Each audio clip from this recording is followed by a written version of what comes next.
I'm going to be performing the cardiovascular assessment. So first, I'm going to be looking at the patient's anterior chest, looking at respiration, symmetry, use of accessory muscles, which he's not using. Next, I'm going to locate the landmarks. So first is the aortic landmark, which is at the second intercostal right sternal edge. Next is pulmonic, which is second intercostal left sternal edge. Go down to tricuspid, which is at the fourth and fifth intercostal, and then mitral and apex, which is at the fifth intercostal lower edge. Next, I'm going to look for thrills and heaves. So first I'm going to do the thrills. So I'm going to be using the palms of my hands and feeling through these landmarks, which is normal. And then thrills, I'm going to be using the pads of my fingers, again with the 6 landmarks, making sure that my fingers don't lift up, which they don't. So this is normal in this patient. Next, I'm going to assess the carotid pulse. I'm going to have you look this way. This is to check for aortic insufficiency. So I'm going to be using 2 fingers and feeling for the amplitude and contour, which should be brisk and smooth, which is normal. Next, I'm going to auscultate and listen for bruit. So I'm going to have you hold your breath.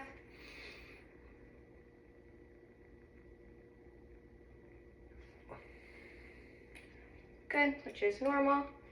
Next, I'm going to measure the JVP, which is the measurement of the highest oscillation.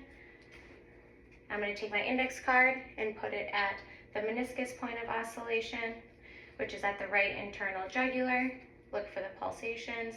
And then I'm going to take my ruler at the sternal edge. I'm going to make a right angle. And it is 2 centimeters, which is normal.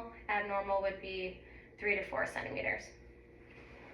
So I'm going to have you lay down, and I'm going to look for the apical impulse. So first, I'm going to find a location, which is at the 4th and 5th intercostal space, near the aligned with the mid-sternal edge. I'm going to feel for the amplitude, which should be a brisk tap, and the diameter should be less than 2.5 centimeters, so less than 1/4.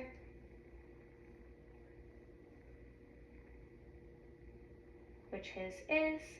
And if you have trouble locating it, you can have them turn to their left lateral position and also feel it that way.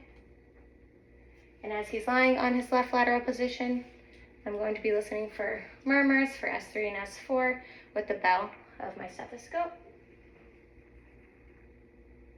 which I do not hear.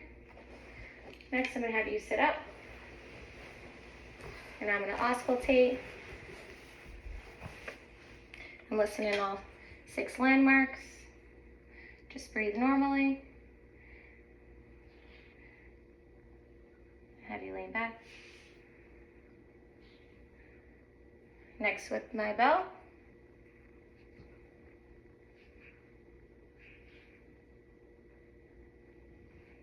Okay. And next I'm going to be listening for murmurs. So I'm going to have you sit, lean forward. And exhale.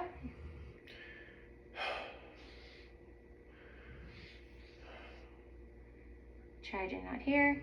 And I'm also going to listen to the right sternal edge and listen for right-sided murmurs, which I also do not hear.